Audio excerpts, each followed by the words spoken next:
English, or French. For those in the room, you can use the earpiece and select the desired channel. Before we start, a reminder that all comments by members and witnesses should be addressed through the chair. For our first panel, we have Tara Denham, Director General, Office of Human Rights, Freedom and Inclusion, Department of Foreign Affairs, Trade and Development. We have Lisa Ducharme, Acting Director General, Federal Policing, National Intelligence, Royal Canadian Mounted Police. Third, we have Adam Fisher, Director General, Intelligence Assessments, Canadian Security Intelligence Service. And we will be hearing from Mr. Lyle King, Director, Risk Mitigation Programs, Communications Security Establishment. Mr. King, I will let you know that I know you have 4 minutes, but because you are the only person speaking, I will provide leniency so you can have up to 5 minutes. Welcome to Prague. Thank you. Very kind, Madam Chair. Appreciate that. Hello, bonjour. Thank you, Madam Chair and members of the committee for the invitation to appear here today. My name is Lyle King, and I'm the former chair of the Security and Intelligence Threats to Elections Task Force, or SITE for short. I'm now the Director of Risk Mitigation Programs at the Communications Security Establishment. I'm pleased to be joined by my colleagues from each of the organizations that make up the SITE Task Force. I know that earlier this week, you heard from CSE and CSIS, and while that brief focused on threats of foreign interference as a whole, I will focus on providing an overview from the SITE perspective. The SITE Task Force is comprised of officials from the Communications Security Establishment, the Canadian Security Intelligence Service, Global Affairs Canada, and the Royal Canadian Mounted Police. Together, we have a mandate to provide a clear point of engagement within the security and intelligence community for government partners, to review and focus intelligence collection, assessment, and open source analysis related to foreign interference, to provide government partners, senior public servants, and other partners with situational awareness, and to promote the use of intelligence, assessment, and open source information analysis in the protection of electoral processes through sharing with partners, or when mandates permit, taking action to mitigate the threat. Each organization here today has a distinct mandate that allows us to work together to reduce the threat of foreign interference against our democratic institutions in Canada. I'd like to take a moment to highlight some of the important contributions that our partners have made to the SITE Task Force. This is an overview and does not cover all of the roles and responsibilities of SITE members. CSIS provides threat briefings and intelligence reporting to Elections Canada and the Commissioner of Canada Elections, and provides assessments of hostile state activity, methodologies, and capabilities to Government of Canada decision makers. Global Affairs provides research on disinformation campaigns targeting Canada by foreign actors, and reports on global trends, metrics, and incidents. The RCMP investigates criminal activity related to interference or influence of Canada's electoral processes and works closely in partnership with intelligence, law enforcement, and regulatory agencies. CSE provides intelligence and cyber assessments on the intentions, activities, and capabilities of foreign threat actors, protects government systems and networks related to elections through cyber defense measures, and provides security advice and guidance, cybersecurity advice and guidance, to political parties, provinces, and to other institutions involved in democratic processes. It is important to note that in addition to SITE, there was a panel of nonpartisan senior civil servants who administered the critical election incident public protocol. SITE provided regular intelligence updates to the panel and also gave classified briefings to Canada's main political parties to ensure that they were aware of the threats. The important work of the SITE Task Force progresses outside of election periods as we continue to help the government assess and respond to foreign threats to Canada's electoral processes. Members, I hope this has helped paint a better picture of the SITE Task Force and the important role that each of our organizations play in safeguarding Canadian democracy. I do thank you for the opportunity to appear before you today, and we look forward to answering any of the questions that you may have. Thank you. Thank you for that excellent introduction. We will start with 6-minute rounds, commencing with Mr. Cooper, followed by Mrs. Romanado, puis Madame Gaudreau, et puis Mr. McGregor. Mr. Cooper. Thank you very much, Madam Chair, and thank you to the witnesses. I will direct my questions to whichever of the witnesses are able to answer them. I want to talk a little bit about the 2021 federal election campaign. It has been well now established that there was interference by Chinese communist media, controlled media, and the proliferation of disinformation on social media platforms influenced or controlled by the Chinese communist regime. There were civil society organizations that had reported on such interference during the election campaign, including DisinfoWatch, and in a September 13th, 2021 analysis, so in other words, during the election campaign, the Rapid Response Mechanism at Global Affairs had observed such interference in terms of disinformation, the spreading of disinformation, specifically targeting the Conservative Party and specifically targeting individual Conservative candidates. One glaring example was in the case of Kenny Chiu, the incumbent Conservative member in the riding of Steveston, Richmond East. Now, it had been mentioned that there is in place the critical election incident public protocol, the purpose of which is to communicate transparently with Canadians during an election about incidents that threaten the integrity of the election.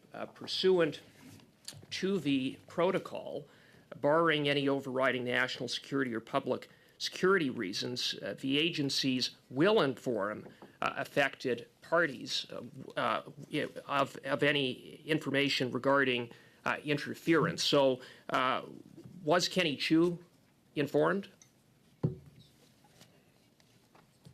Madam Chair, maybe I can just begin with a comment and perhaps open that up then to my colleagues. Thank you very much for the question. Appreciated. I will just note that there was activities observed certainly during the election, but I will note in context as well that it's activity also that we see on a persistent basis. That is to say that we observe things before, during, after the election. And that's what CITE is also looking at, the task force looking at those behaviors over a period of time. My time is limited, and my question is specifically about the 2021 election. I know there are things happening before and there are things that are happening now, but this protocol is in place during the election campaign. The panel is in place during the election campaign. Pursuant to the protocol, if there's evidence of interference, the candidate or affected party will be informed. So my question is very simple. Was Kenny Chiu informed? Thank you. I appreciate that clarification and the timing. I will very simply say that we had advised the Critical Election Incident Protocol panel of the information, and it is their decision in terms of making public statements, their decision whether or not that meets a threshold to do so. So we as CITE simply present the information. I will open it up. Well, no, I mean, barring any overriding national security or public security reasons, pursuant to protocol, the affected party will be informed. So yes. Was he informed or wasn't he?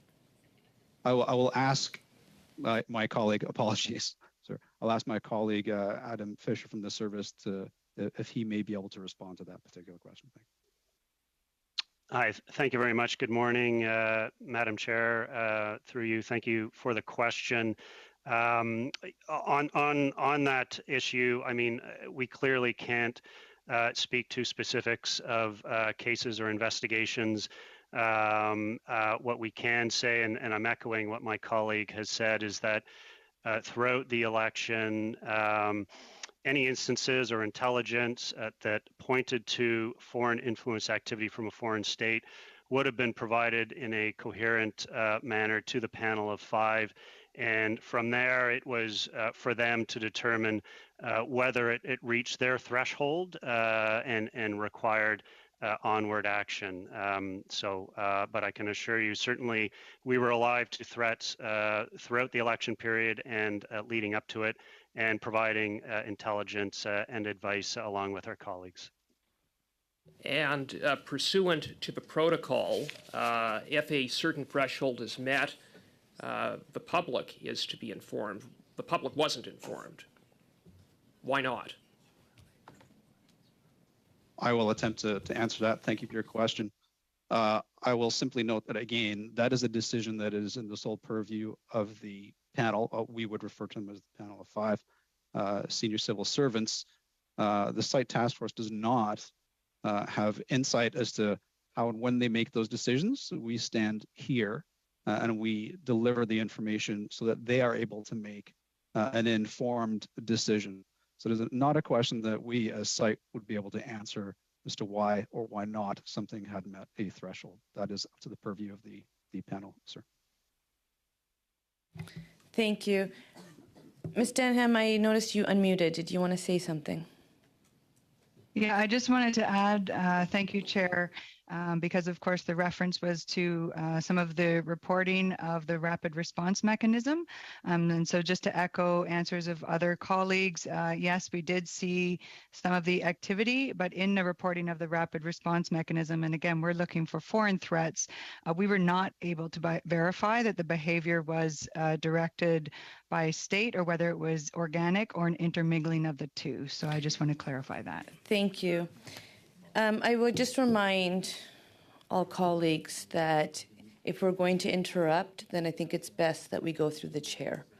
Because for the purpose of our interpreters and the work that we do, it's important that we provide time to our guests who have accepted our invitation to be here with the information that we are looking for.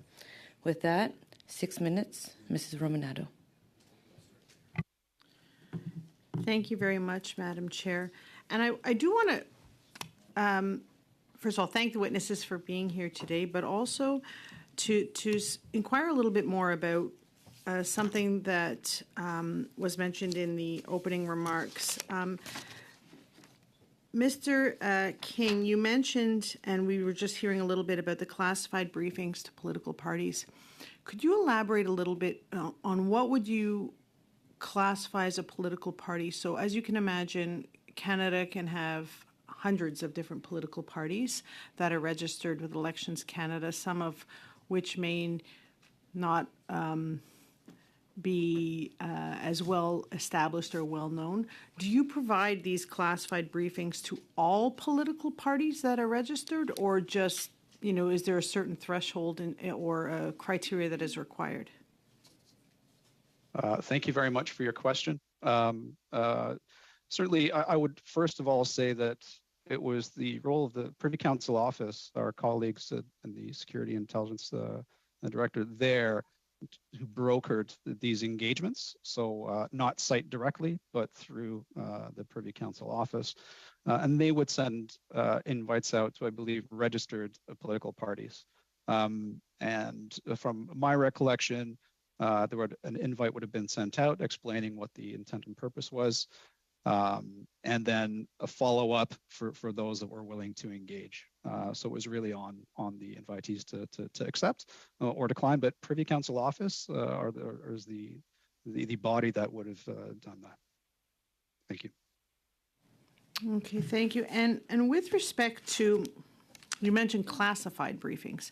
So I know that, for instance, when a minister is sworn in, a parliamentary secretary is sworn in, we go through additional security background checks and so on and so forth in order to receive security clearance status of secret, or further up in terms of top secret and so on and so forth. So when you mention classified briefings to political parties, volunteers and employees of political parties are not necessarily do have classified security clearance. So could you elaborate a little bit on what you refer to when you say classified briefings?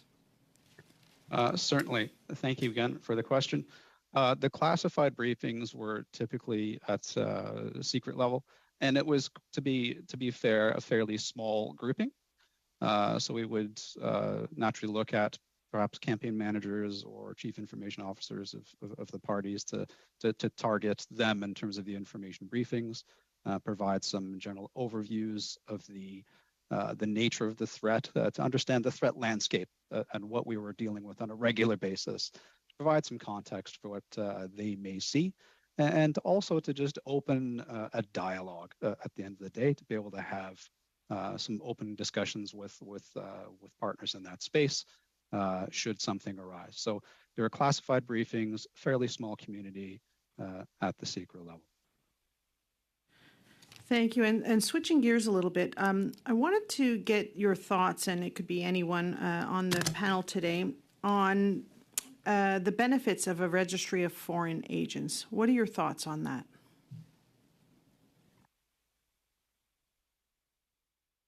I will open to see if any of my colleagues want to have a say first before. Thank you, Madam Chair, through you for the question. I can take a run at that.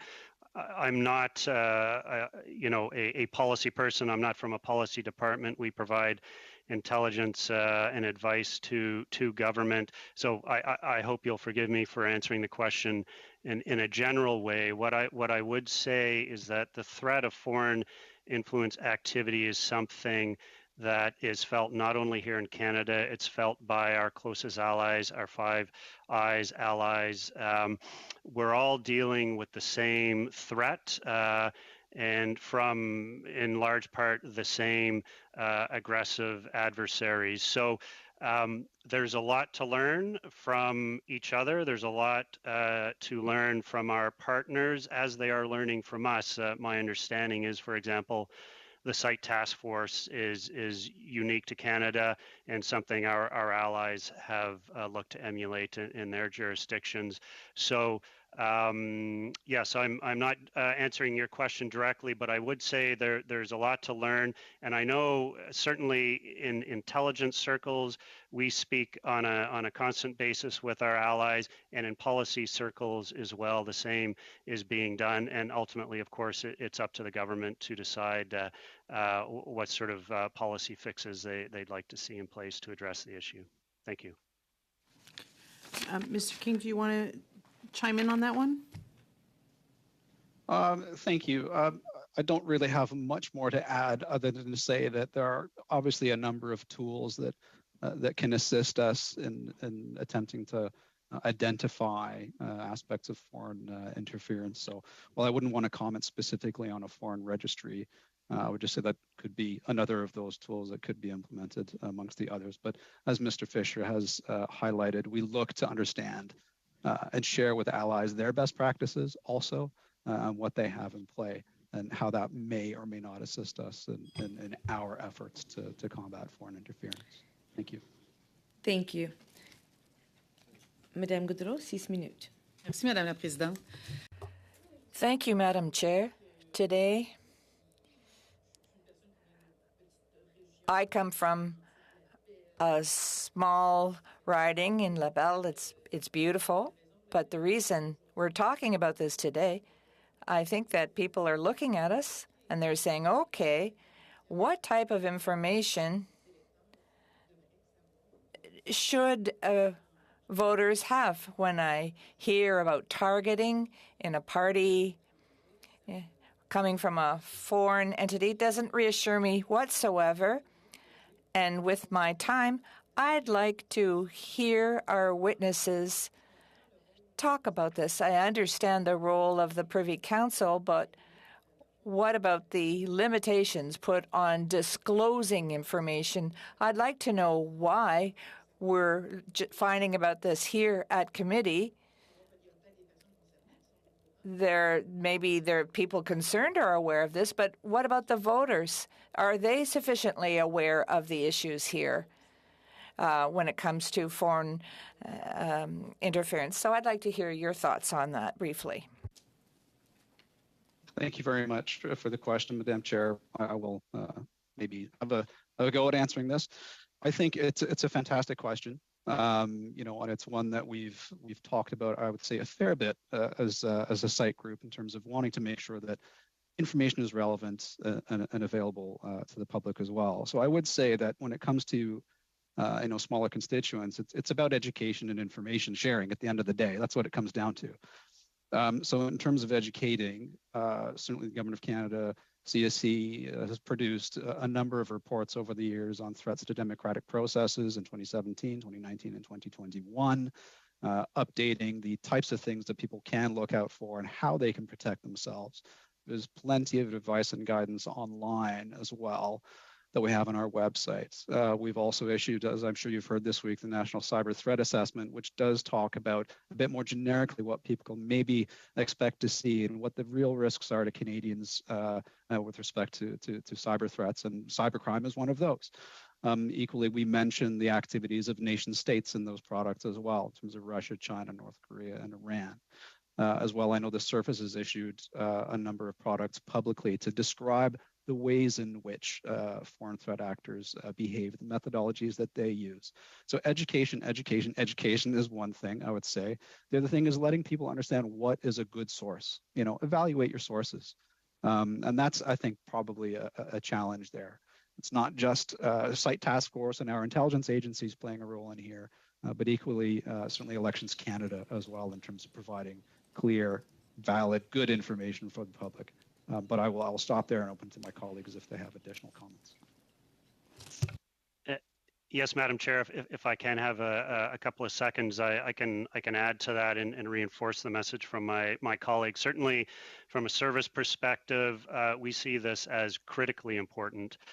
Foreign influence activity cannot be addressed by government alone. It can't be addressed by the federal government alone, never mind other levels of government and civil society. So although our founding act and our mandate has always been to provide highly classified information to government, we have in the last 5-10 years developed a very robust stakeholder engagement program where we engage with civil society, academics, communities, diaspora communities, the media industry, all levels of government, and we do that in an unclassified setting, and there's a lot we can talk about in an unclassified setting that prepares Canadians well to be able to identify the threats that we face in an FI environment. Je vous remercie. J'ai vraiment une question. Thank you. I have a very crucial question, Madam Chair. Are we equipped when we look at self-identification, all the biometric requirements, our financial institutions are coming up with things? Are we equipped to deal with cyber attacks? But I would like to hear what you have to say about that. Are we missing the boat when it comes to these interference groups, and how do we compare with other countries, and what do they do? Madam Chair, I will attempt to answer a little bit of that question. I would just say that, we are in an environment that is increasingly online. We've talked about this, and I'll refer back to the National Cyber Threat Assessment for this piece as well. And that Canada does have a pretty significant digital economy. We understand people are working in hybrid ways now, that we have to use the internet. So, mais selon votre expertise, Madame la Présidente, j'aimerais savoir. But Madam Chair, based on your experience, are we sufficiently equipped? That's my question, because if that's not the case, we're going to have to work on this. We're going to have to work on privacy, educating the medias, web platforms. It's a big chunk. We don't want you to work in a vacuum. Are we really equipped? My response, thank you for the clarification as well. My response is that it's an ever-changing environment. We always have to be evolving ourselves and our methodologies to addressing the threats. So can we ever be 100% sure that we are able to deal with everything? I think the answer is no. I think the point here is really pushing the bar and the message in and around resilience, not necessarily how to if something will happen, but being prepared for when it happens. Thank and that you. means being able to detect. Thank you. And now we're going to go 6 minutes to Mr. McGregor. Thank you, Madam Chair, and I really appreciate hearing from our witnesses today. The committee that I'm usually a member of is the Standing Committee on Public Safety and National Security, so the witnesses' organizations are no strangers to appearing before that committee, and I'm glad to see the Procedure and House Affairs Committee looking at this issue because at Public Safety, we have looked at issues of ideologically motivated violent extremism. We've looked at Canada's security stance vis-a-vis Russia, and we have had a number of experts in the field and representing your agencies, including the Chief of Defense Staff, who have painted a very stark picture about the changing geopolitical tensions in the international order, and particularly the threats posed to Canada and other like-minded democracies from Russia and China in particular. I think the testimony from General Wayne Eyre was a wake-up call for every member of that committee. And so we certainly have heard a lot of information in the course of both of our studies about what foreign actors are attempting to do to disrupt the Canadian democratic system and influence our citizens and our democratic norms. I guess what I would like to hear a little bit more from you about is one of the areas that we have concentrated on is the role of social media platforms, and we've really grappled with what is the correct course of action for Canada's Parliament to take in terms of how do we regulate them, what kind of partnerships do we need to establish with them. Could maybe one of you inform us as to what is your working relationship like, what is it like with some of the major social media platforms? Are there ways that parliamentarians could help you improve that relationship? If you could just maybe take a few minutes to talk about that, please. Perhaps if I could start on that one, thank you for the question, Madam Chair. What I would comment, again, I'm going to start with the context of the elections. So again, as this committee is familiar with, there was the Declaration on Election Integrity Online. That's a voluntary declaration that social media companies were encouraged to participate in, and I would say that there was a number of them that have signed on, which is progress. I think we need to continue to work on those types of declarations and encourage more social media companies to sign on. From a global affairs perspective, so what we do is we're looking at and sharing what we've done. So a best practice is that declaration, but then we look at what other countries are doing and what is the result of that. So what I can say is that a type of work like the declaration actually also encourages social media companies to work together. And so they're actually also collaborating to understand what the space is and understand actions that are taken.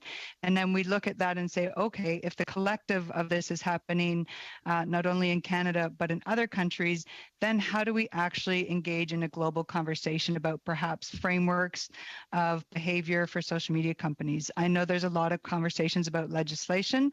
National legislation would not be the purview of global affairs, but what I can say is we're watching that, and then we actually engage in entities like the Freedom Online Coalition, which Canada is currently chair, and we try and push those conversations. What can be done when you're talking about actions that cross national and international borders? Mr. King, you mentioned that it's an ever-changing threat environment, and I think the subtext is we have to be nimble.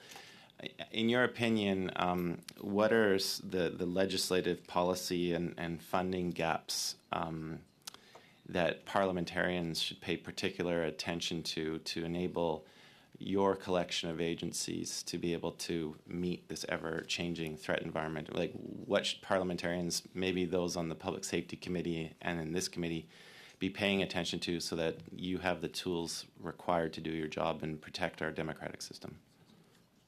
Yes, thank you for the question. I don't think I would be qualified to necessarily comment on some of those big things that you've asked for, sir, to be quite frank. I think I would just underline, and keeping it into like a site perspective and the particular roles and mandates of our organizations as part of site, that we just need to continue to make sure that we have an open dialogue with social media companies. So we each have different areas of focus and different ways to engage.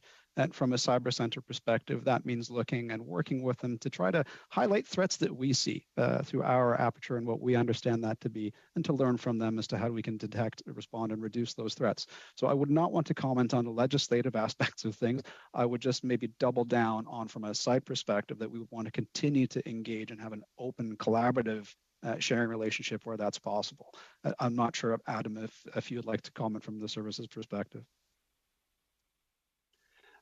No, I think you covered it nicely. I could make a pitch, and I hope my colleagues will forgive me for doing this. I'm on solid ground in doing it. I know my deputy director has said the same thing in front of this committee. But you know, in terms of social media and the technology of foreign influence activity, it is evolving the threat, and certainly speaking from a service point of view, we don't have all the tools to adequately understand that threat, and what I'm referring to in particular is the ability to look at data and integrate that into our investigations and our assessments. Our Act has not kept up to pace in terms of the technology and the legal landscape in that respect. So that's something certainly my organization would flag as perhaps needing some attention. Thank you.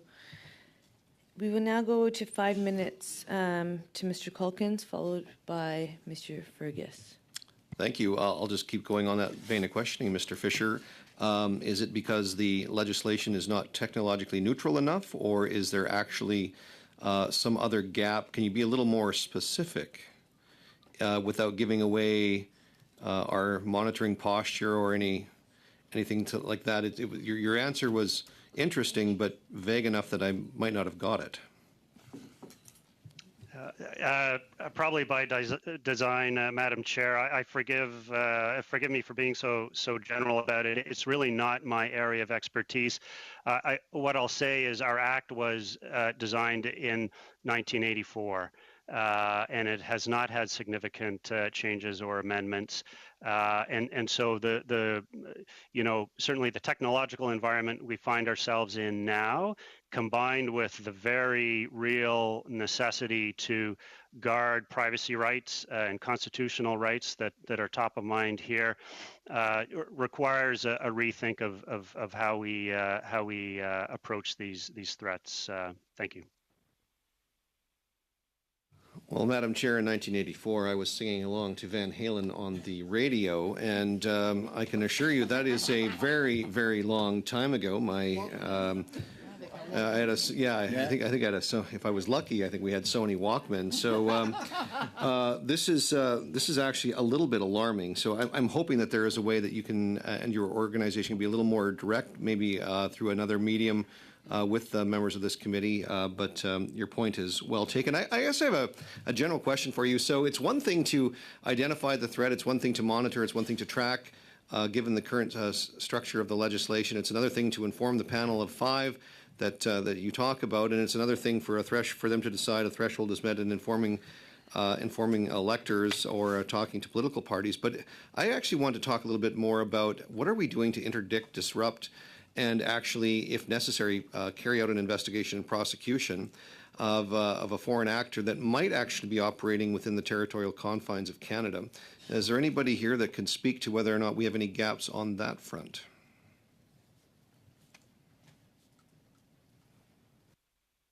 I can perhaps, sorry, Madam Chair, I can perhaps start, and then I'll maybe hand it over to my colleague from the RCMP. So certainly in terms of action that the service can take when it sees foreign influence activity occurring within Canada, we do have mechanisms under our threat reduction mandate, both warranted and non-warranted solutions that are sometimes applied to foreign influence activity that we see in an attempt to diminish that threat. We take those sorts of approaches usually in a very collaborative way with other government agencies and departments, so that we're choosing the best tool When it comes to prosecution, that does become difficult in this space for the age-old problem of transferring intelligence into an evidentiary arena, and that is difficult. There are ways to do it, and it's always an option on the table.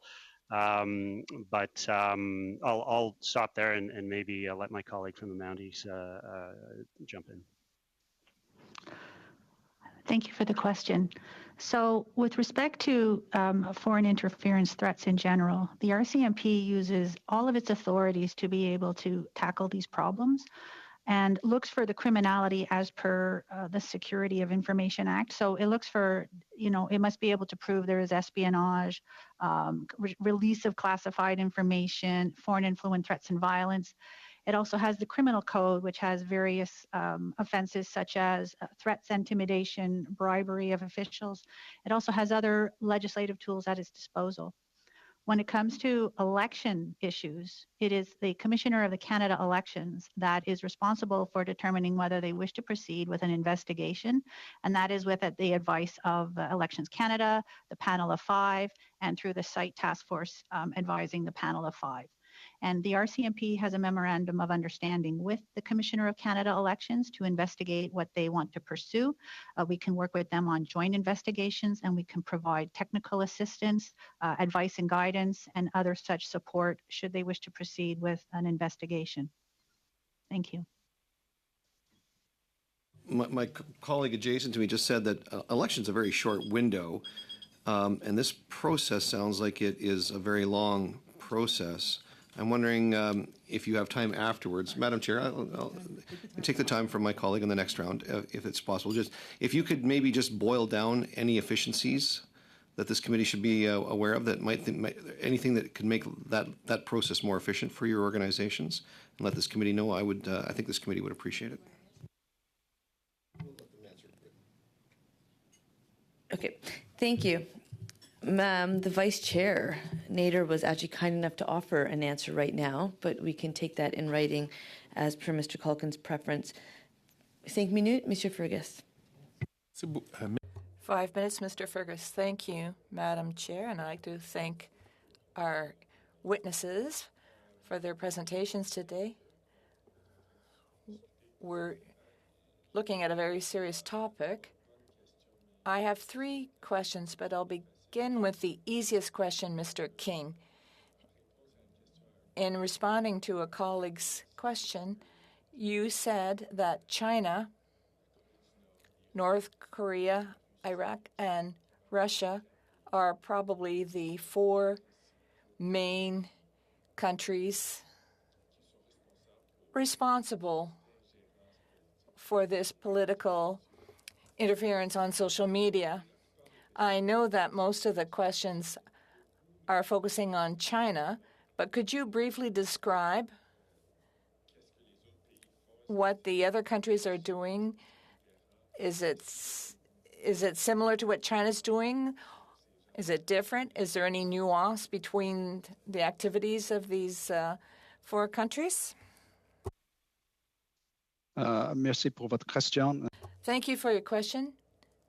I will answer in English so that I'm sure that I'm being clear.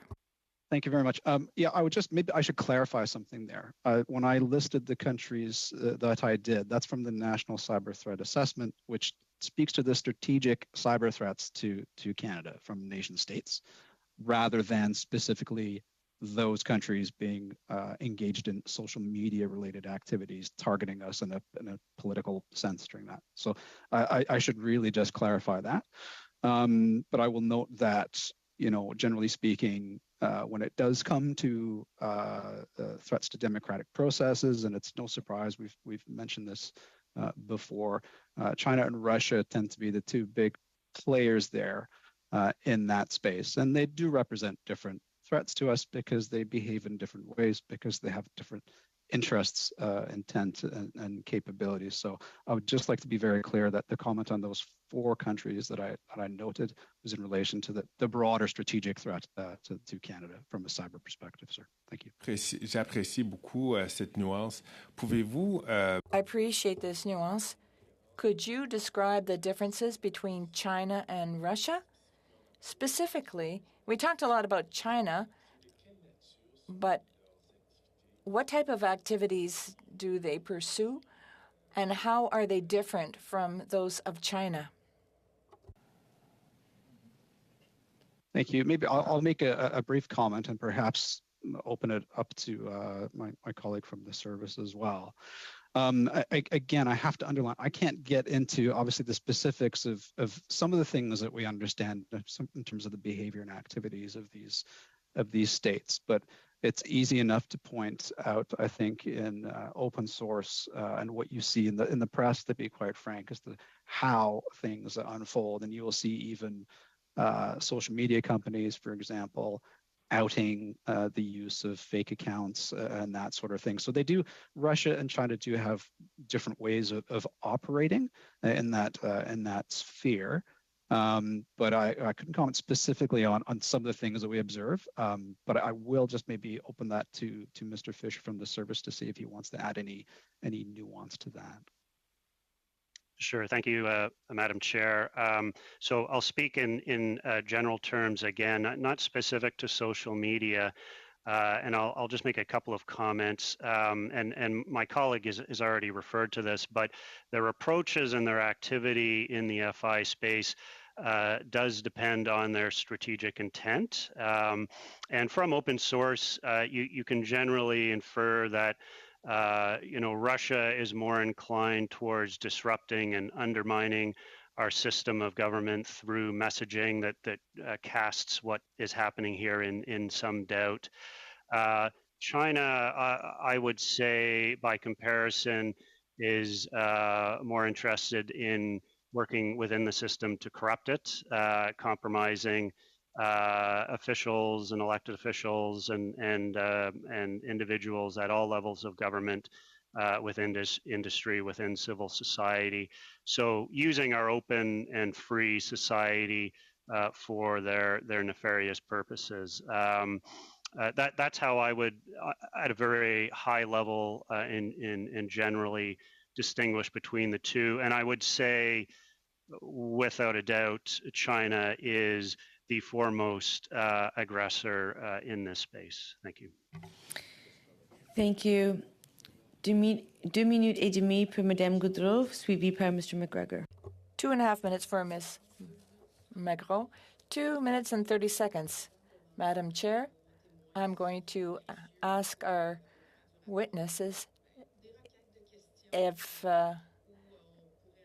we could submit questions and get answers from them. You talked about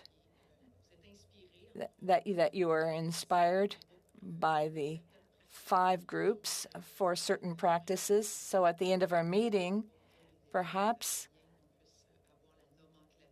we could have the name of or an understanding of what are the good practices of the 5 I's. You also talked about tools that enable you to pursue your job. We could talk about that. So we won't be able to talk about that. We don't have enough time. I'd like to know more about that.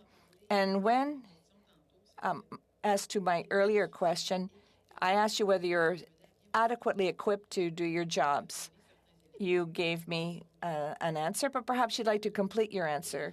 And finally, the word that I've retained, it's transparency, education, education, education.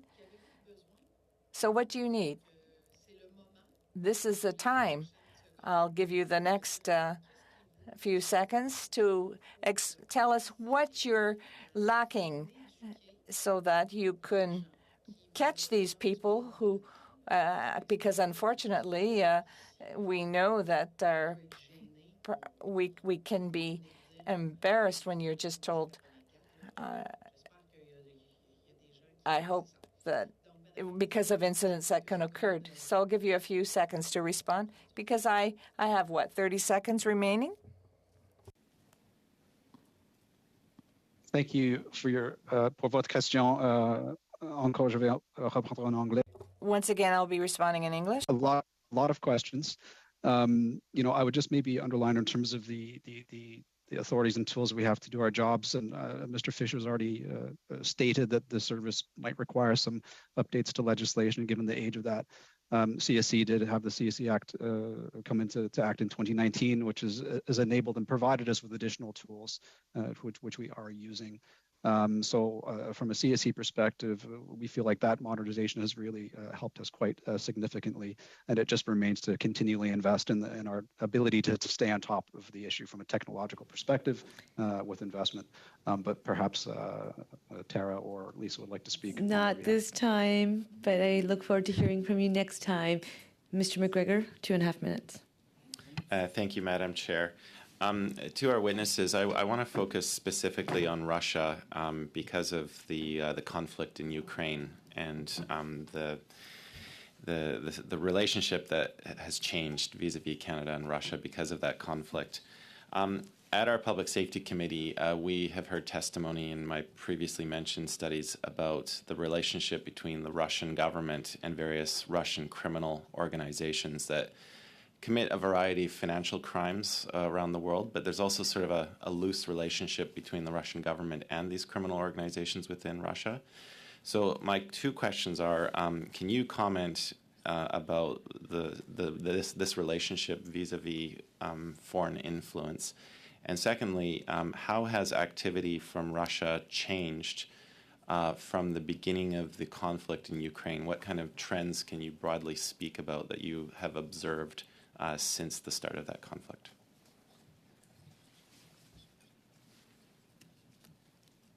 Adam, do you want to have a crack first or no? Sure, Madam Chair. I mean, we're veering a little bit outside sort of the scope of election security. Certainly, you know, we have seen with the conflict in Ukraine, Russia using social media to promote its narrative and a narrative that's obviously counter to that which the West subscribes to, namely, you know, blaming the invasion on the aggression of NATO. So, you know, I guess what has changed or what the conflict has changed has been maybe their focus in terms of the narratives that they're pushing both through overt and covert means. And to be clear, I was asking whether their activity changed vis-a-vis interference in elections, not only in Canada but also our democratic allies, just to be specific. Yeah, and so I'm not sure I've got an adequate answer for you on that one in an unclassified forum. Perhaps I can just offer that it's a space that we continue to look to try to understand. Again, it may veer a little bit outside of what the site focus is, but in terms of understanding the nexus between you know, the various components of the Russian regime. Sorry, thank you. We will now go 2 minutes to Mr. Nader, maybe even 2.5, followed by Ms. O'Connell. Mr. Nader. Thank you, Madam Chair, and again, thank you to our witnesses. I want to start with the question and open it up to whoever is best positioned to answer it. But when we see some diaspora approaching, you know, 1 to 1.5 million individuals within Canada, and the fact that often, you know, an election can be decided by, you know, a handful of seats, you know, a dozen or so seats with a total of 20 to 30,000 votes total can influence an election. How capable currently are foreign state actors to move that needle by that 20 to 30,000 votes among the diaspora within Canada?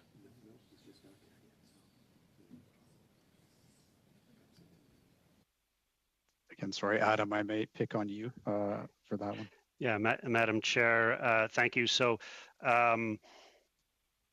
you know, to what extent can foreign adversaries turn the needle in certain ridings or elections? I'm hesitant to comment on that precisely. What I can say is certainly with respects to China, they look to interfere domestically in all respects. That includes in certain elections and ridings, and they do certainly see a local diaspora as an opportunity to advance their narrative and to course and pursue outcomes that are in the interests of the PRC.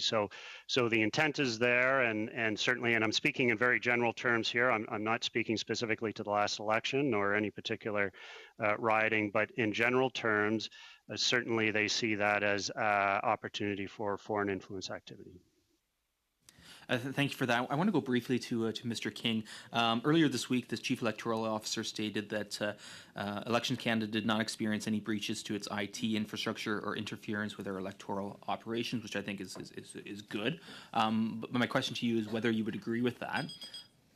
And then second, all very briefly, and perhaps you can answer in writing at a future date, what threats you see in terms of the IT infrastructure for Elections Canada when considering 338 electoral districts, 338 riding off. I'll give 30 seconds for an answer. Thank you. Thank you very much for the question. Yes, Madam Chair, in response, I would certainly say I absolutely agree with the Chief Electoral Officer in terms of that assessment. It's something that the Cyber Centre has worked on very closely with Elections Canada for many years in terms of hardening systems and being able to detect and defend in that space. So we're quite confident on that particular view. I guess the other thing in terms of looking at the overall threat, I'm going to have to let it go there. Sorry, I was trying. We will make sure that I will reiterate a couple points at the end. Ms. O'Connell, 3 minutes. Thank you, Madam Chair. Through you to our witnesses. On Tuesday, we heard from CSIS that foreign actors, whether it's to disrupt elections or influence elections, that it's not strictly, supporting one party over the other, but it's really about sowing distrust in political institutions, in democracy, and so in that vein is where the context of my questions are coming from. In the 2020 CSIS annual report, it also talks about, foreign governments continuing to try and interfere in Canadian affairs, in this context, elections. But in that same 2020 CSIS report, it speaks a lot about incels, and in particular, people who go to forums to promote violence against women. Would you suggest, as in the context of foreign state actors trying to promote violence, disinformation, misinformation, that incels that CSIS has identified as about violent extremism is a forum where foreign state actors might want to create upheaval in our democratic institutions, and in particular, the promotion against violence against women would be a forum where foreign state actors might love to delve into and promote disinformation and misinformation? So thank you for the question, Madam Chair. So again, I'll answer that in a general way. What I would say is that certainly our adversaries are opportunistic.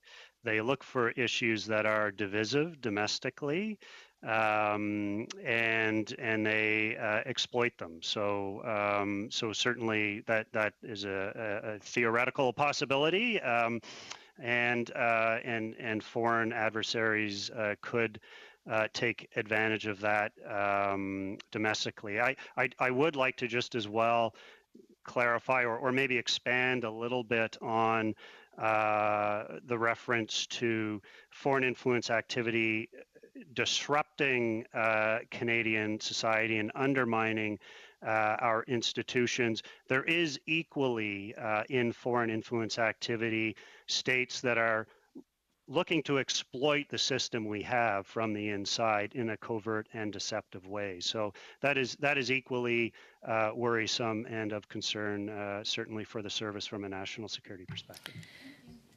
Donc, merci beaucoup pour cela. Thank you. As the MPs have already requested, if you could share unclassified or classified information with us through the clerk, it would be most appreciated. So we wish you a good day and thank you for your presentation. Number 2, please stay close to your seats because I'd like to start it within 2 minutes. Thank you. Have a good day.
Panel is ready. We'll resume our meeting.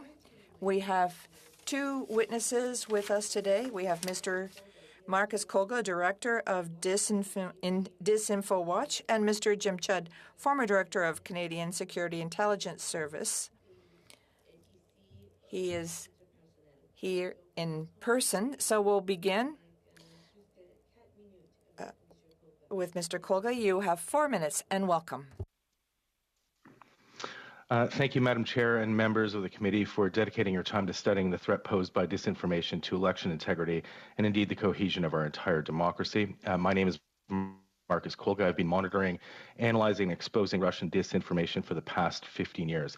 In 2020, I started Disinfo Watch, a platform dedicated to exposing foreign disinformation narratives with the support of the U.S. State Department and Journalists for Human Rights under the roof of the Macdonald-Laurier Institute. DisinfoWatch was initially focused on tracking foreign disinformation about COVID-19. We expanded its scope in 2021, and we're actively tracking foreign narratives during the last federal election. In the weeks before the September 20th, 2021 election, we were alerted to Chinese state media narratives that directly targeted the Conservative Party and its leader, Erin O'Toole. Simultaneously, members of the Chinese Canadian community brought to our attention similar narratives appearing on local Canadian Chinese language media platforms and Chinese local media channel WeChat. WeChat is commonly regarded as a tool used by the Chinese government for surveillance and repression. On September 9th, 2021, the Chinese Communist Party-owned tabloid Global Times published an article attacking the Conservative Party's foreign policy platform. The Global Times article threatened Canadians that if they elected a Conservative government, Canadians should expect a, quote, a strong counterstrike and Canada will be the one to suffer. At the same time, an anonymous article was posted to WeChat targeting an incumbent MP, Kenny Chiu. In September 2021, Chiu introduced a private member's bill to create a Canadian foreign influence registry modeled on existing Australian and U.S. legislation. The registry law would have required individuals and groups acting on behalf of identified foreign authoritarian regimes such as Russia, North Korea, Iran, or China to identify and register themselves, which would threaten Chinese government influence operations in Canada. The anonymous WeChat article falsely accused Chiu of seeking to, quote, suppress the Chinese community through his bill. Both the Global Times and WeChat narratives were shared on local Chinese Canadian digital and social media platforms. Now, according to Taiwan's leading disinformation analysis NGO Doublethink, Chinese state actors often use low-level disinformation disseminated on chat platforms. I am just going to pause real quick, Mr. Kolga. I know that you are trying to get a lot of information in. I can assure you that we will provide you avenues to provide us more information when we're outside of this hour, but with two official languages, receiving the message in the other language is something we just need to just slow down a little bit, if you may. I will indeed. Okay, because we want to hear what you have to say. So I'm going to continue the clock. You are currently at 2 minutes, 17 seconds. Over to you. Perfect. Thank you. Now, according to Taiwan's leading disinformation analysis NGO, Doublethink, Chinese state actors often use low-level disinformation disseminated on chat platforms like WeChat and others as a method of attack. The method and content of the narrative spread about former MP Kenny Chiu are tactically consistent with those identified by Doublethink. After analyzing open source data and consulting with key stakeholders, we believed and continue to believe that the timing and content of these narratives was consistent with previous Chinese government information operations and indicated the likelihood of a coordinated operation targeting Chinese Canadian voters. We published our initial report on September 14th, 2021, and a subsequent report in December. Researchers from the Atlantic Council Digital Forensics Lab and McGill University later confirmed our findings in separate independent reports. Now, briefly, a little bit about Russian interference. Russian information and influence operations are persistent and they are growing. They do not turn on and off with election cycles and have intensified during the course of the Russian invasion of Ukraine. Over the past 36 months, we have observed the Kremlin exploit the COVID pandemic by amplifying vaccine hesitancy and anti-lockdown narratives, a threat that I anticipated at the onset of the pandemic. These were key issues during the 2021 federal election. Recent Russian information operations have also focused on dehumanizing and marginalizing Canadians of Ukrainian heritage, including those elected to public office, regardless of political affiliation. Deputy Prime Minister Freeland has faced ongoing attacks since 2017 from the Russian embassy and domestic proxies aligned with it that accuse her of being a neo-Nazi. Russia's primary and full-time focus is to undermine and destabilize our democracy by exploiting the most polarizing issues of the day. Their operations focus on amplifying and legitimizing narratives that support the extreme left and right, so as to erode trust and cohesion within our society. These attacks affect our political environment and choices every day, not just during election periods. Thank you, Mr. Kolga. I, believe it or not, gave you 45 extra seconds, and I can't wait to hear more from you. With that, we are now going to go to Mr. Jim Judd. I'll be a little lenient with you, but try to keep it to 4 minutes if you can. Welcome. Thank you. As noted, my name is Jim Judd. I am a retired federal public servant. I retired from the federal government in 2009.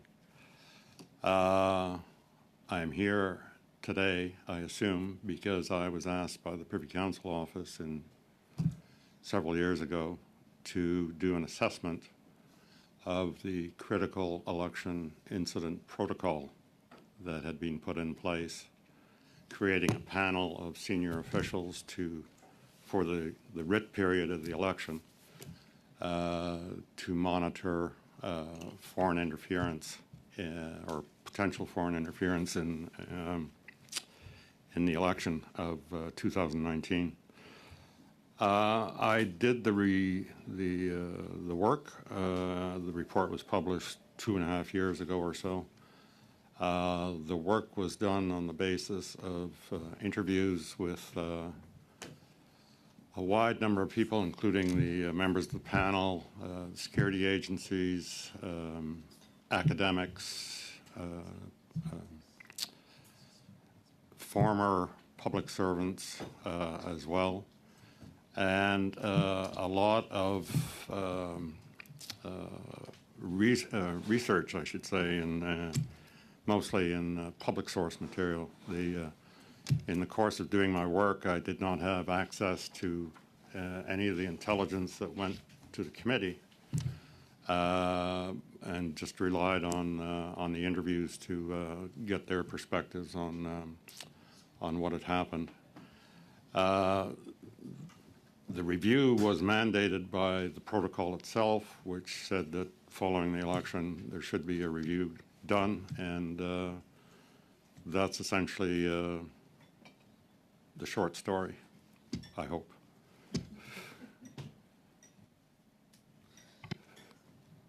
Mr. Judge. I think so. I appreciate that.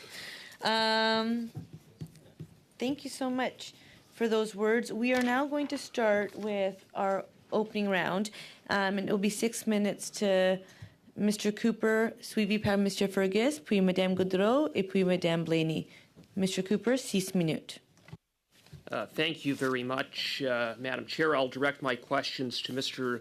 Kolga. Mr. Kolga, you spoke about evidence that DisinfoWatch gathered respecting activities on the part of Chinese communist state actors using social media platforms to spread disinformation against the Conservative Party generally and certain candidates specifically, with quite a bit, with a real emphasis on the riding of Steveston, Richmond East, and Kenny Chiu. In the case of Kenny Chiu, and maybe speaking more broadly about this type of interference that occurred during the election, is there any indication that that interference materially affected the outcome of the election? Thank you for the question. It's incredibly hard to measure the impact of these sorts of operations on election outcomes. At the same time, we can't dismiss that they may have had an effect, but in this case, it's very difficult, certainly, to measure. We can assume that these operations, which were in the Chinese language, targeting Canadians of Chinese heritage, that they probably connected with thousands of members of those communities. We can measure the impact on various different forums and such. We can see how many people have accessed or commented on many of these posts. But again, there's no evidence that the outcome of the election, whether in that electoral district or any others where there are high percentages of Chinese speakers, that they were directly affected or that the outcome would have changed because of this specific attack. But the fact is that again, but just my time is limited, but it can't be ruled out either.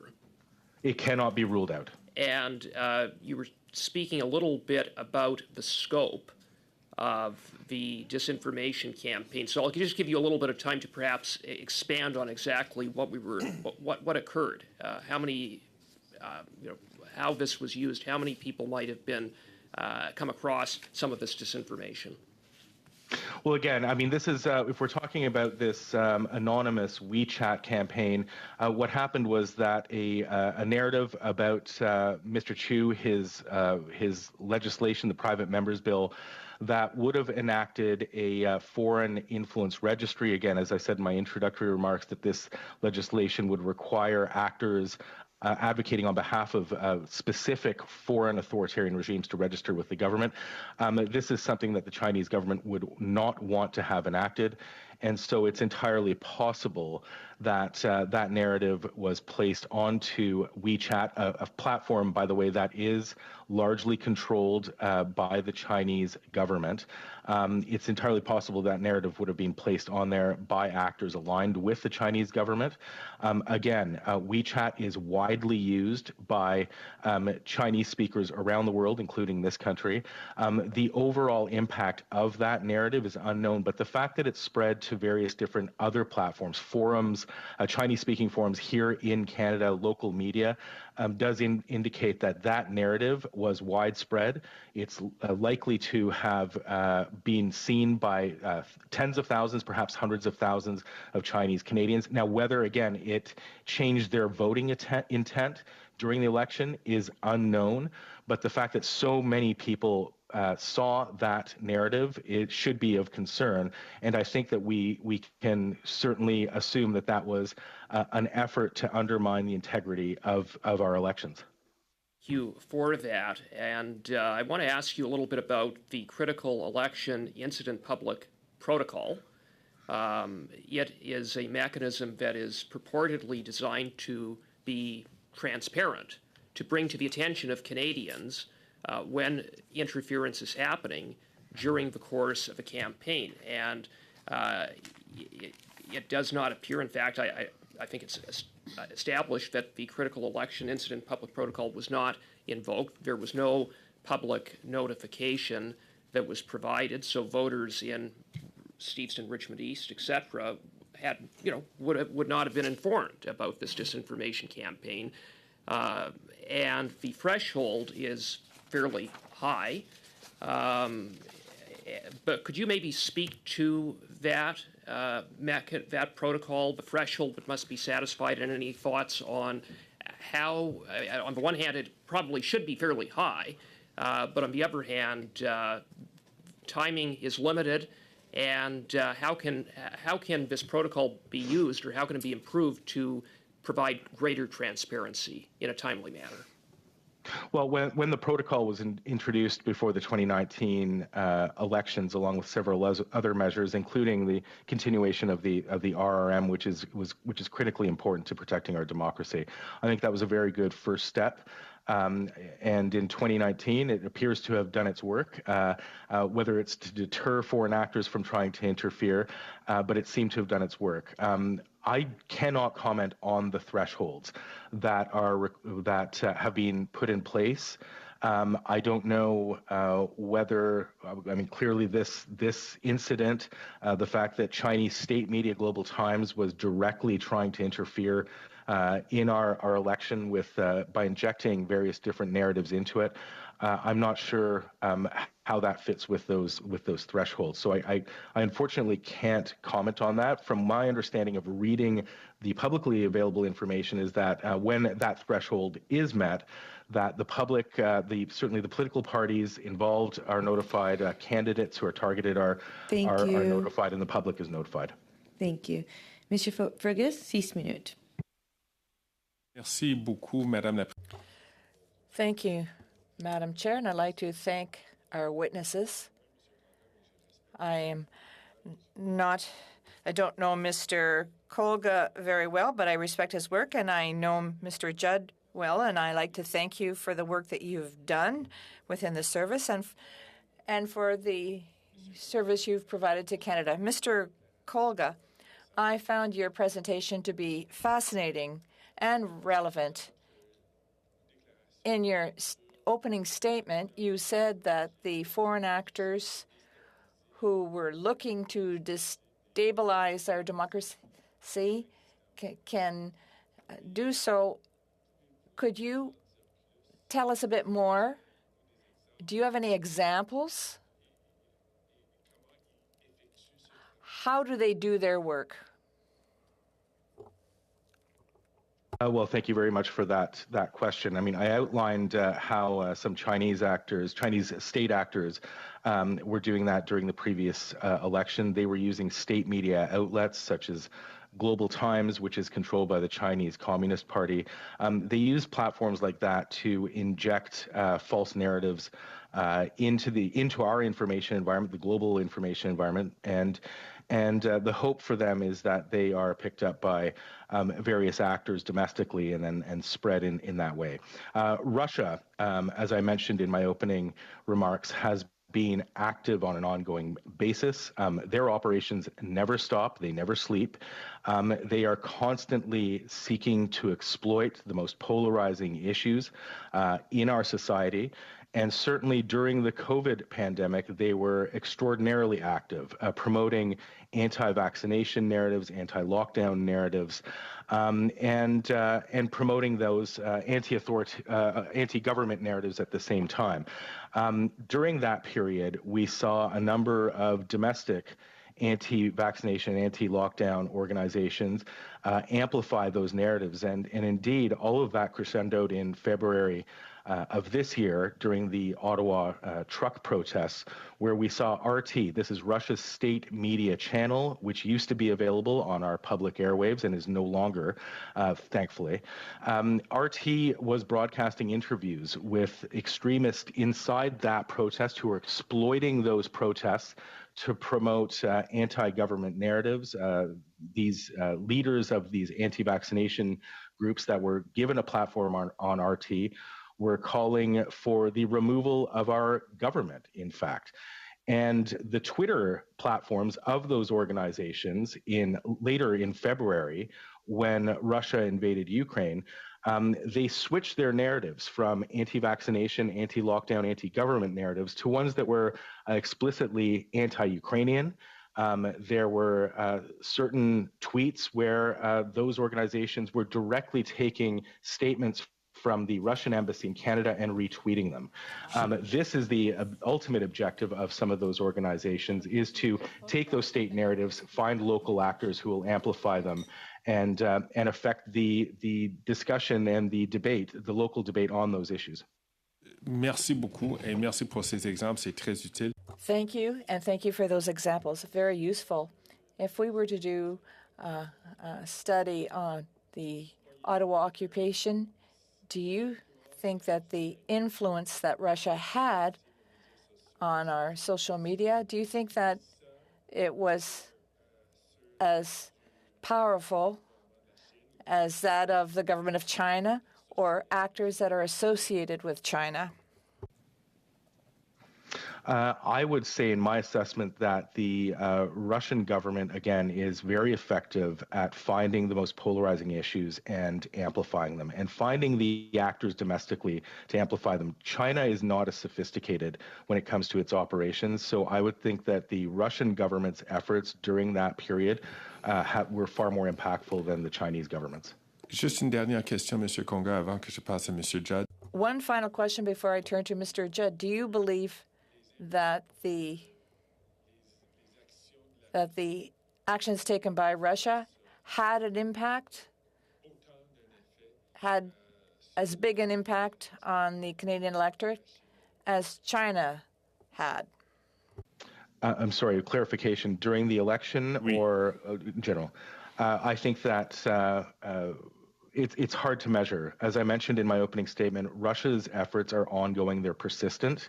And so I think that the overall impact of Russian information operations may have been actually more significant during that election.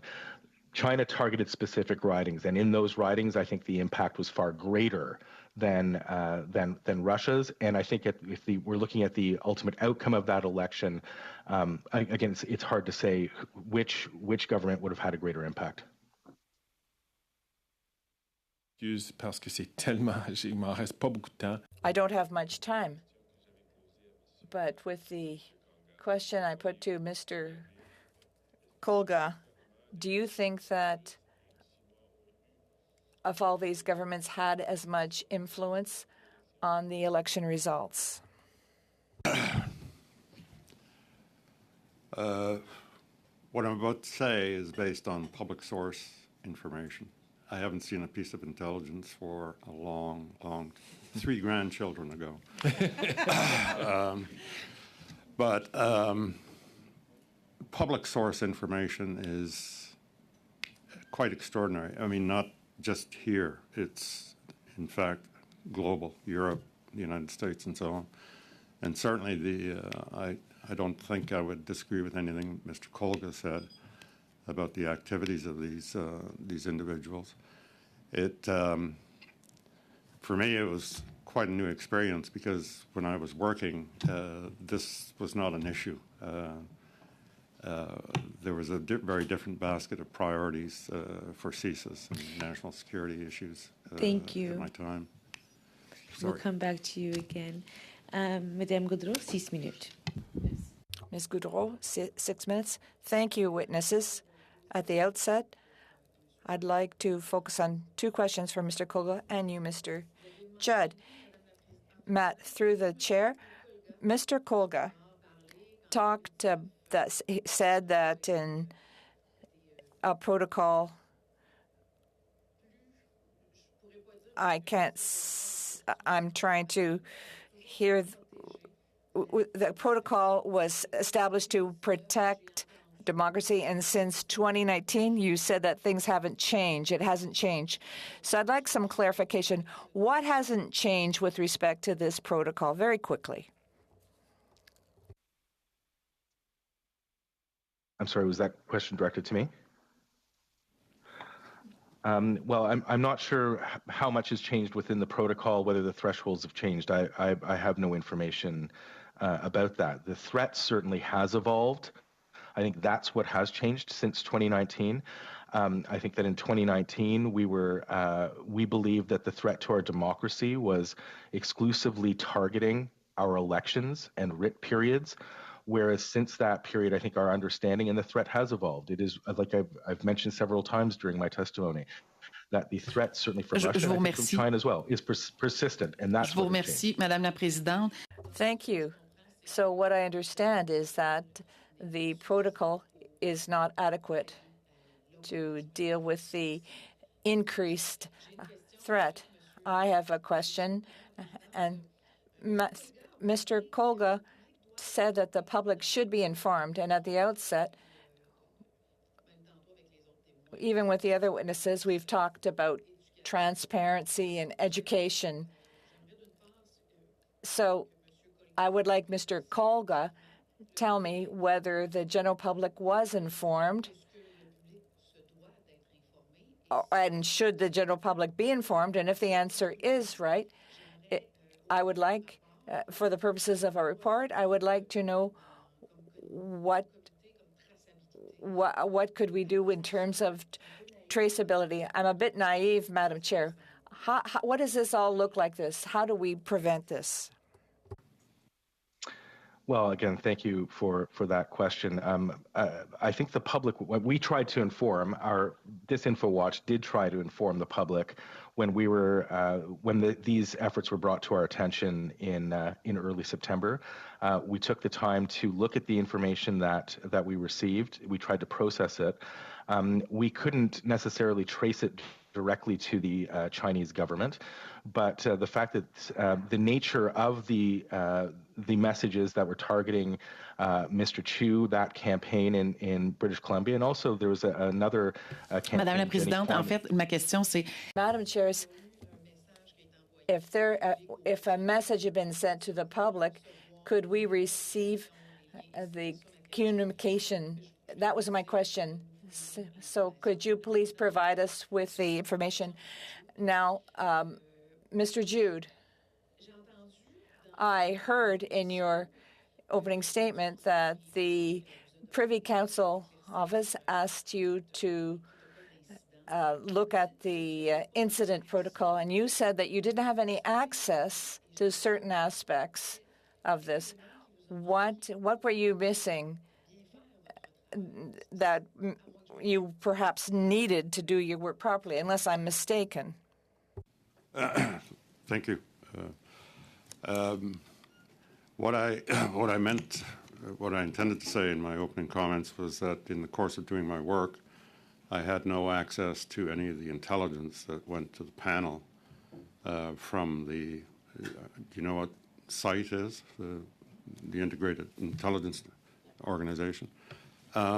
Donc, ma question, en fait, c'est... So my question is, why, through you, the chair, why didn't you have access to this information? Above my classification level, security classification level, given the time that was at play, it would have taken quite a long time to reestablish what I used to have as a security classification. That's essentially it. But I would say, though, with respect to this issue, my understanding from the 2019 election was that the political parties were privy to SITE information on an ongoing basis throughout the election and even before. And I understand that that continued in the last election as well. So chances are someone in your party knows a lot more about this than I did.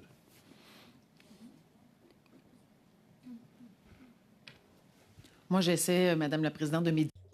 I'm trying to educate myself, because foreign interference, to me, well, I have seen some comments that have really upset me. So I'll put my question out to either of the two witnesses. What means are necessary? There have been some suggestions made with respect to what the Five Eyes are doing, and since I have very little time, what would be the first step that we need to take in order to reduce the increase in these threats? I have very little time left.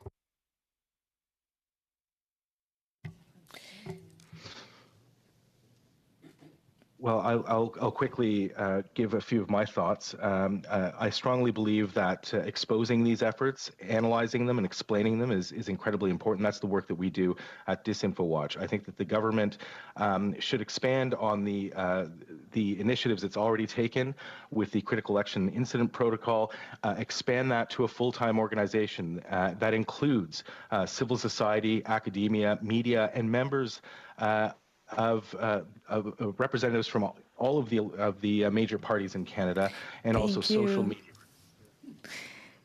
Mrs. Blaney, 6 minutes. Well, thank you, Madam Chair, and I thank both of the witnesses for your testimony today. I'm going to start my questioning with Mr. Kolga. In one of your responses to an answer, you said very clearly, Russia never sleeps. And I thought that was an important thing to pick up on. We know that Russia never sleeps and is constantly looking at ways to create disabled realities within other countries. And I think all of us are concerned. And really, when I look at this study, it's about looking at two things: ensuring that Canadians have confidence in our electoral process and systems, and on the other side, that we're making sure that there's the best protection from any foreign threats. And we know that the more disinformation gets out there and the less that Canadians believe in the systems that we have, they're winning, and we can't let that happen. So I'm just wondering if you could talk about the fact that Russia never sleeps, and how not only during elections is that problematic, but how that is outside of that and even pre-election. Well, thank you very much for that question.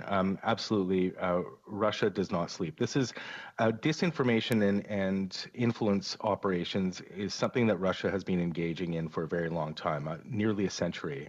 Joseph Stalin began creating deep fakes, if you will, doctoring photographs already in the 1930s, and it engaged in this throughout the Cold War. Canadians of Central and Eastern European heritage were constantly targeted with Russian disinformation during that time because they were critical of the Soviet occupation of their countries. They were often labeled as neo-Nazis and such. And those sorts of narratives were intended to dehumanize them, to marginalize them, to silence them, and create second-class citizens of those Canadians. And we're seeing very much that same sort of a process right now during this war with Ukraine. The Ukrainian diaspora, as I mentioned in my opening remarks, has been targeted with similar narratives and operations. And all of that, when we look at Russian disinformation operations in general, what it's intended to do is to break down geopolitically Canadian and U.S. Support for NATO, to break down the cohesion within that alliance, because Russia is, as we've seen, is unable to compete with us when we're united. Domestically in Canada, what they try to do is to break down the cohesion within our society. That means breaking down trust in our democratic institutions, all of our elected officials, all of you in this committee, our media and such.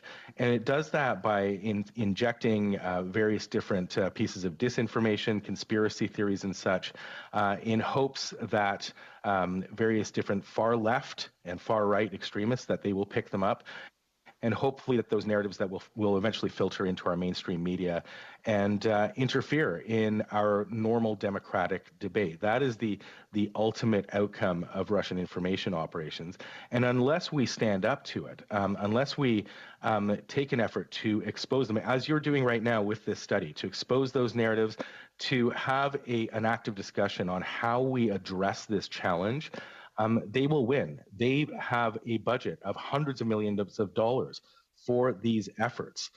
They are doing these day and night. There are hundreds, if not more, perhaps thousands of people employed to undertake this task, to inject those narratives, to use social media, to exploit our freedoms as well, to gain the advantage. So we need to definitely step up our game. I think during the current Russian invasion of Ukraine, the Canadian government has started to acknowledge the breadth of this threat and is taking measures to address it. We need to continue doing that. And as I was trying to say in my previous answer, we need to take a whole of society approach and an inclusive approach that includes media, social media giants, civil society, and of course government and our elected officials. We need to have that discussion all together, because that's the only way we're going to inoculate ourselves against this and defend against foreign disinformation operations in the long term.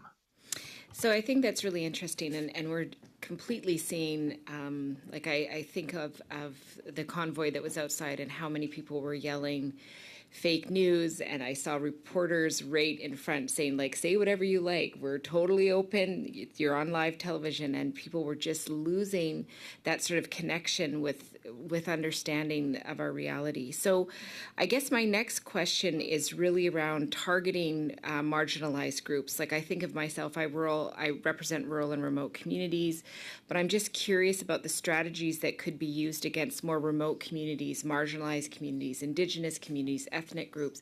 Like, I think that those would be specific and targeted. And I'm just curious if you have any feedback on that. Well, look, that's a great question. It deserves its own study, I think.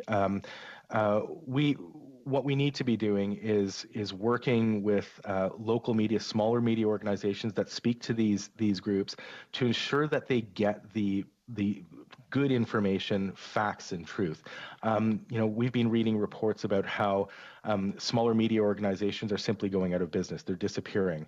A robust and trustworthy media is one of the ways that we can defend against foreign disinformation. Certainly, making sure that vulnerable groups, minority groups and such, have the access to that information is an extremely important way that we can, and I believe an effective way that we can combat against disinformation and misinformation. Thank you. Mr. Culkins, 5 minutes, followed by Ms. O'Connell. Sure. Thank you, Madam Chair. So, Mr. Colga, I guess basically if I can summarize what you're saying is, in an environment where Canadians might be disenfranchised. Like if you're an oil patch worker that lost your job, if you're somebody whose kid was kicked out of college or university because they didn't want to get vaccinated, or if you lost your job or were unable to travel, these create breeding grounds of frustration. And it can be anything. It can be, any type of source of that frustration. I'm from the West. I'm from Alberta. I know what Western alienation does, and I know how my constituents think, because I think just like they do. I've been here for 17 years through a liberal government and a conservative government, and I can tell you that people's attitudes and their frustrations are completely different depending on who's governing the country. So if we actually have, and the Prime Minister of this country's own caucus colleagues have basically stood and said that he has a wedge, stigmatized, divide approach. Does that provide fertile breeding grounds for these kinds of organizations like Russia to manipulate the Canadian public? Yes, absolutely. The Russian government exploits those grievances and it aggravates them. That's exactly how they operate. I should remind you, though, that they've been doing this for quite some time. Just about a year and a half ago, we did a study of over 100 Twitter accounts that had been taken down by Twitter. We had access to the deleted tweets of those accounts that were connected to the Russian government, and they went back to 2014. In 2014, those accounts were actively doing the same. They were attacking the Harper government on various different issues. They are agnostic of any sort of political party.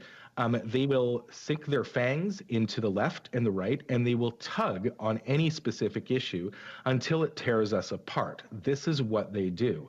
So it doesn't matter who's in government, whether it's the Conservatives one day, the Liberals the next, the NDP another day, or perhaps the Bloc one day.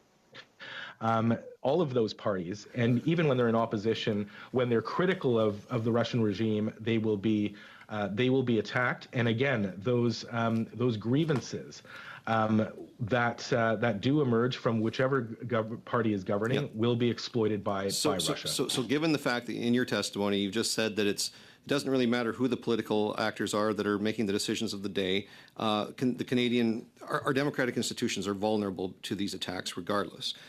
So I just went and looked. So WeChat has 1.25 billion users globally, over 1 million users in Canada. I just went on to Facebook, to DisinfoWatch's page, and you are lucky, sir, and this is not a slight against you in any way, shape, or form. You are lucky to get into 3 digits when it comes to views of your explainer videos and so on. So can you give this committee any indication what needs to happen? Because it seems like salacious or misinformation seems to be gobbled up and consumed by the consumer a lot more readily than the truth is. So how do we, as parliamentarians, how do we bridge that gap? Well, that's a very good question. I should add that we do try, and our impact is largely in the media and in mainstream media when they report on the reports that we have. You shouldn't take that from our Facebook views. I think that the problem is quite far gone at this point. I don't think that we can put the genie back into the bottle, but we can take measures to inoculate future generations. That means ensuring that we have, looking at countries like Finland who have enacted early childhood digital media strategies, digital media literacy strategies, making sure that that's in our curriculums, informing Canadians, doing what we can to expose these disinformation narratives so that elected officials, our media, anybody who's interested in finding the facts, that they have that information available. I think that's what we need to start looking at right now. Because, as I said, we can't put the genie back in the bottle. I think that these information operations, disinformation, the polarization of our society is at a point of almost no return. So in the context of a Canadian general election or even a by-election, notwithstanding we don't want to put very many, we enjoy our freedom. We enjoy free speech. We enjoy all of these things. Every Western democracy, liberalized democracy does. But should, during, say, an electoral writ period, when we know full well that certain types of platforms are specifically being used, should we consider or should this committee be recommending that those platforms be somehow identified or taken offline during a writ period? And I'm going to ask that you hold that thought, and I'm going to send the screen over to Ms. O'Connell, 5 minutes. Thank you, Madam Chair. Through you, Mr. Colguy, I'm going to start with you. Mr. Judd, I hope I'll have some time. I have some questions for you as well. But Mr. Colguy, I found your last intervention particularly interesting about elected officials making sure they have this disinformation and the information available to them.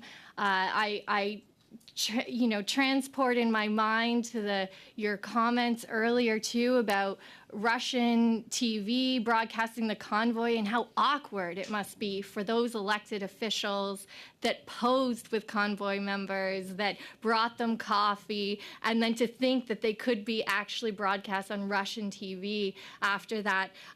So your comment about elected officials having this information and understanding their role in the very disinformation and the agents of Russian foreign actors is quite interesting. But I want to get to my questions actually around some of your comments around disinformation and the you can't discredit what could have been an outcome in Mr. Chu's election. You spoke about the involvement of Chinese agents or activity from China. You also spoke about ongoing activity from Russia, and you specifically named Minister Freeland as somebody to receive that, attention from these actors. So how do you distinguish? I have a couple questions here, and then I'll leave it to you. How do you distinguish that ongoing Russian activity against Minister Freeland doesn't have any impact, but activity during the election period for Mr. Chu could have had an impact? I think that disinformation and activity from foreign state actors is real, but I think we have to be very careful about certain parties using it as the excuse for a loss, because I can tell you that the voters in Stevenson, Richmond East in 2015 rejected Mr. Chu. Then he won the election in 2019, and just looking at the numbers between the 2019 and the 2021 election, Mr. Chu, there was a difference between that election of votes for Mr. Chu, 4,412 votes. But I also note that from the 2019 election to the 2021 election, voter turnout was less by about 3,070 votes. So one could argue, I'm sure the Conservatives would, that the voter turnout was less because of the disinformation and the campaigns from China. But I'd also like to point out in my election, from 2019 to 2021, my voter turnout was less by over 5,000 votes. So more. So how can you determine that if the electors in 2015 rejected Mr. Chu, voter turnout was less across the country? How can you determine that the Chinese actions had the impact and that the Russian actions had no impact for Minister Freeland? And do we run the risk of playing this game of where impact was had versus overall protecting our democracy from foreign interference instead of riding by riding, trying to pick winners and pick losers when you can't determine it with any sort of data? Okay, well, thank you for that question. Just to address your introductory remark there about certain politicians posing with members of the protests, convoy protests in Ottawa, having elected officials just pose with these people or supporting people who may have legitimate grievances, that's not disinformation. That's part of our democratic processes. And whether you agree with them or disagree with them, that's not necessarily disinformation. What I was trying to say was that RT does exploit fringes within that movement who are advocating for the destabilization of our democracy. As far as the outcome in Mr. Chu's riding, I don't know. I don't know what the history is there. But again, my point is that specific election was targeted. He, as a candidate, was targeted with foreign operations. Again, the impact of that, we can't measure it. Sorry to interrupt through the chair. Was Minister Freeland's election also targeted by Russia? Well, so if you'd let me get to that, I will. Minister Freeland has been targeted since 2017. Because of her involvement, she became the Minister of Foreign Affairs. As soon as she became Minister of Foreign Affairs, overnight a campaign appeared. And we know from various different reports and I'm gonna have by Canadian to stop reporters. It there. I know. I'm looking this is forward. A very important issue, though. It is very important, and we're going to make sure you have the avenues to provide us information. I have a tough job, and I need to keep the train on the tracks. And so, Madame Goudreau, 2.5 minutes. Thank you, Madam Chair. I think that we all agree, regardless of the type of disinformation, it's unacceptable. So I'm trying to raise constructive elements,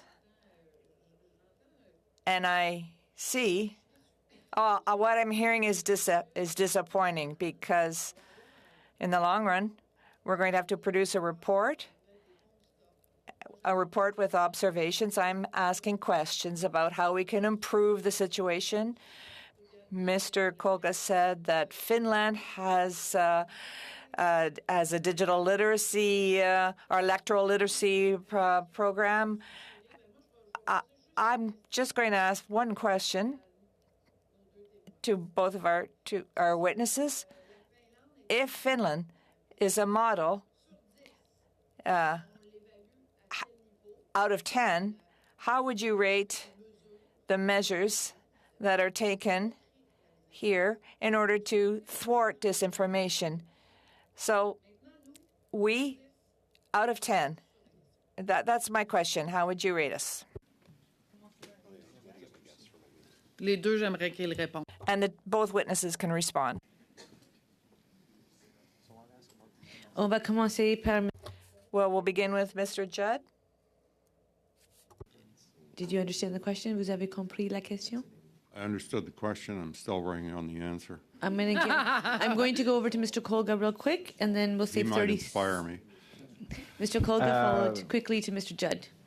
I think we do some things well. I think we do other things not so well. I couldn't give you a specific number, but I think that we should be looking to Finland, who is doing a good job. I think we should be looking to Sweden. On jase. On dit un chiffre, là, juste pour... Just a figure, just an assessment.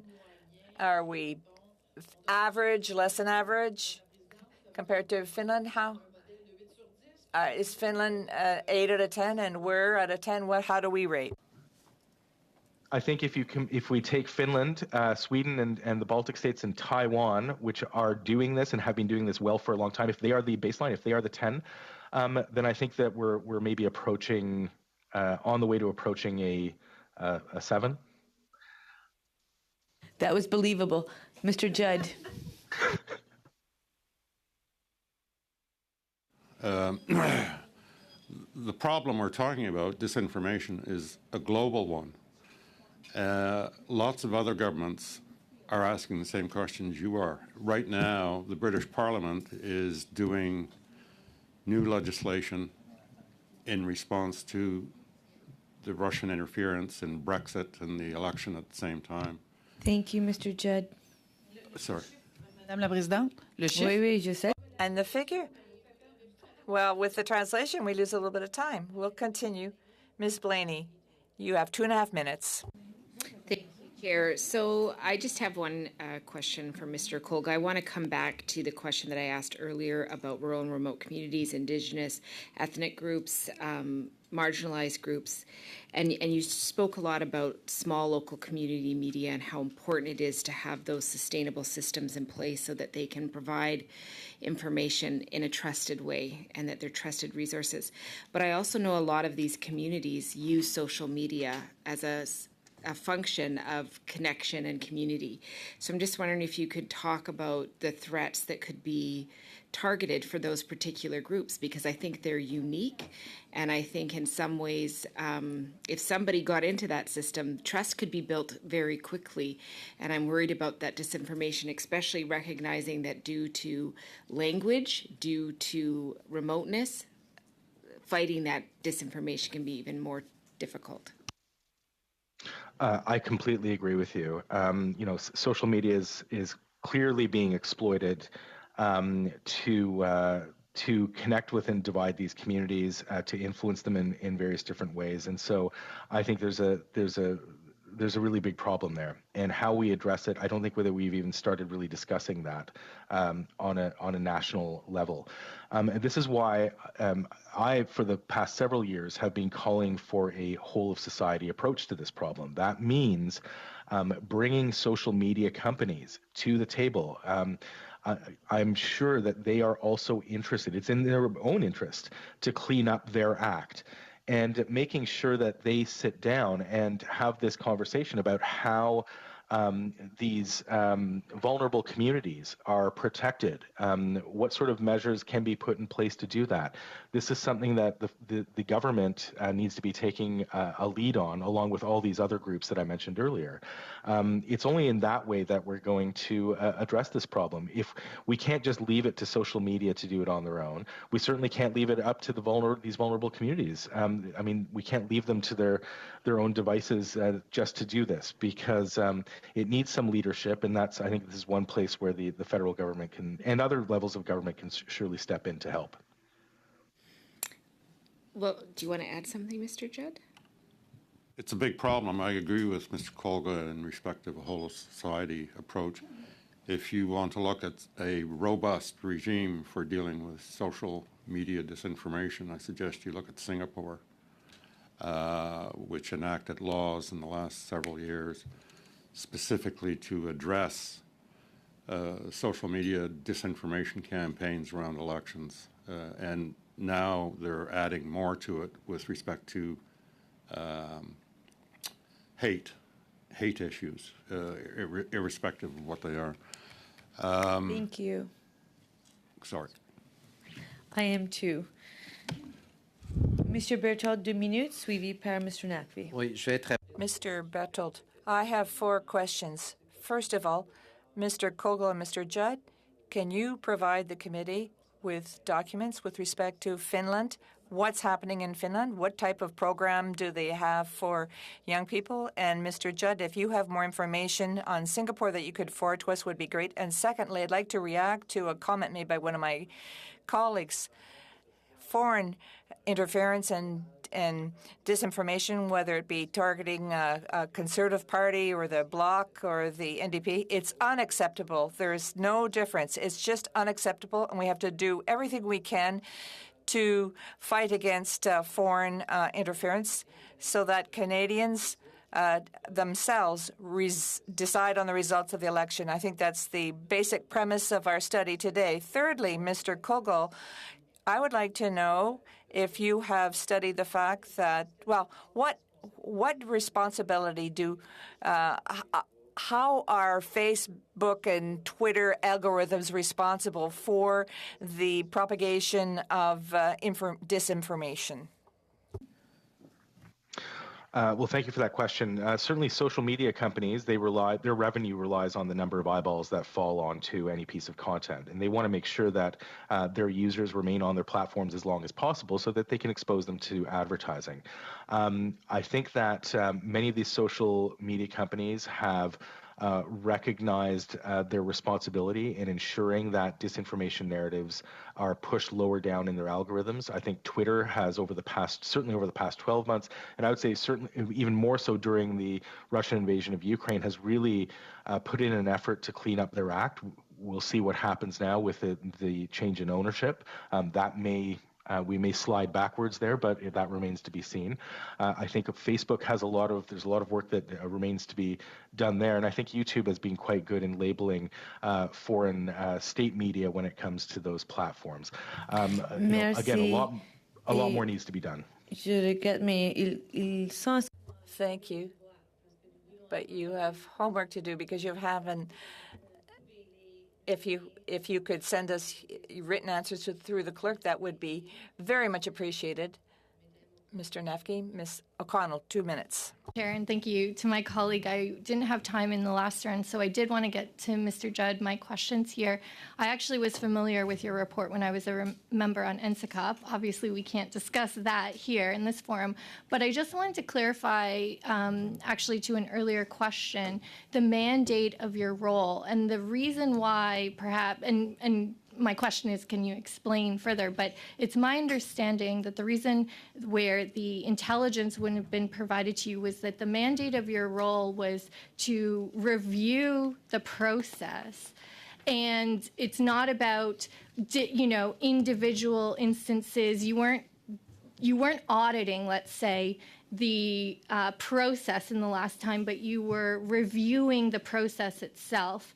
And in that, can you also speak about, did you look at the pre-writ question of having this process in place for foreign interference activity during elections? Madam Chair, thank you for clarifying what I meant to say earlier. Okay. The issue of the writ was one that's always bothered me in this respect. Just to go back to what Mr. Colga was saying, this is a infinite problem or issue. An average election is, 50 days or something? There are 315 other days in the year in which all kinds of mischief can be gotten up to that can, in some fashion, have an impact on politics, but more importantly, I think, to broader social cohesion in this country and others. Thank you so much. I would like to thank both of our guests for your time with us today. Please do not hesitate to share information through the clerk for committee members to consider. If there is, just to clarify from earlier, if you ask the clerk to not share it publicly, the clerk will ensure that information is available to members, but not publicly, and anything that can be publicly available, if you just decipher that, we will ensure that it is managed and handled with the care that you require or ask. With that, I wish you both a good day. For committee members, we are returning to our constituencies next week for Remember Speak Veterans Week. I hope you take time to definitely think about how we are able to enjoy the freedoms we do today. We will return on November 15th to a subcommittee meeting. So all members will not need to be present, but subcommittee members will be present for Tuesday, November 15th. Throughout the constituency week, you will receive one, if not both, reports, and we will return on November 17th as a full committee in camera to look at the draft report. With that, I wish you the best. Keep well and safe.